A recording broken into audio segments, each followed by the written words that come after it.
Pour vous, Mariko, par exemple, qui est en face de vous, je vous ai raconté son histoire. Mariko, c'est une femme pour vous ou non? Non, pour moi, Mariko, c'est un homme. C'est un homme transféminin. C'est-à-dire que c'est une personne qui est biologiquement un mâle. On ne peut pas dire le contraire.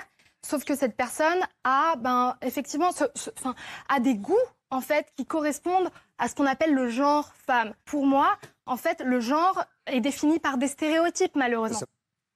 Alors, c'est vrai que, d'ailleurs, la direction de France 2, paraît, a tapé sur les doigts de Léa Salamé à la suite de cette séquence. Et j'ai vu sur Twitter, il y a beaucoup de gens qui disent « Ah bah maintenant, sur quelle époque ils font du TPMP, ils font du Hanouna ?» Après, c'est vrai que nous, on débat comme ça, on le ferait, mais là, c'est vrai que là, c'est... Pas comme ça. Là, c'est vrai que, bon, voilà, là, j'étais comme sur la phrase de Géraldine, j'ai piqué un peu du nez. Mais Géraldine, Dieu sait que je vous aime, oui. Non mais c'était extrêmement frontal. Moi je ne comprends même pas qu'on donne la parole sur le service public qui plus est à quelqu'un qui vient déballer sa haine des transgenres comme ça. En fait, il n'y a même pas de débat. On s'en fout de est-ce que vous êtes un homme, est-ce que vous êtes une femme. Laissez les gens être comme ils sont. Et si vous ne les comprenez pas, essayez de les comprendre, de les agresser. Et là, c'était une agression frontale. La pauvre, elle s'est faite humilier. Et c'est vrai que c'est choquant que le service public diffuse ce genre de débat qui pour moi n'avait aucun sens et n'avait pas sa place. La télévision n'était pas content. Bah oui. Mais bon, voilà. enfin, ils n'étaient pas contents. Enfin, maintenant, c'est enregistré. Il y avait les conseillers de programme pendant. C'était pas en direct. Ils n'ont pas découvert.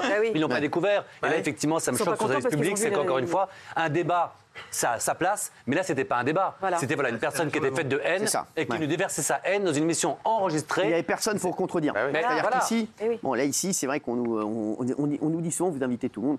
Oui, mais ici, il y a des grosses contradictions. Et c'est vrai que voilà, ça secoue un peu. Il n'y a personne sur le plateau. Moi, j'ai pas entendu quelqu'un dire, madame, c'est un délit. Vous savez que la transphobie est un délit. C'est pas une opinion, c'est un délit. Juste cette phrase. Au contraire, elle l'a légitimé.